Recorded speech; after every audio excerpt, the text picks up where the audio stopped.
SolveYourTech.com, your source for how-to guides and tutorials.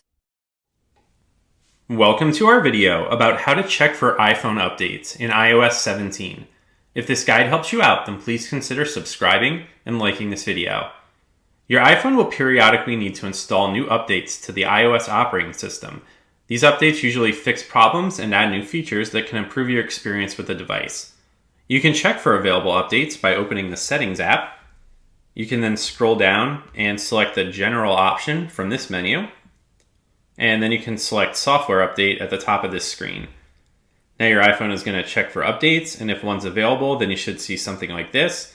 And you can tap the Update Now button if you would like to install the update now, or you can choose to update tonight when your iPhone will install the update when it's connected to Wi-Fi and it's charging. Note that there's also an option for automatic updates. If you tap that, then you can enable both of these iOS updates options here, and your phone will automatically download and install iOS updates. Note that these iOS updates are separate from app updates, so if you would like to check for and manually install app updates, then you can go to the App Store.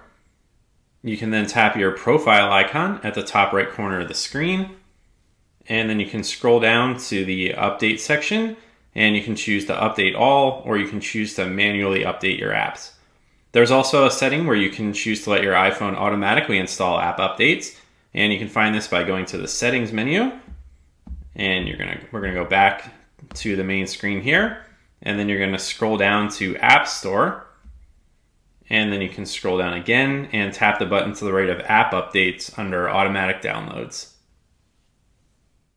Make sure to like this video and subscribe to our channel to see more tech guides like this one. For additional information on this topic and to read the entire article, click the link in the description to visit solveyourtech.com.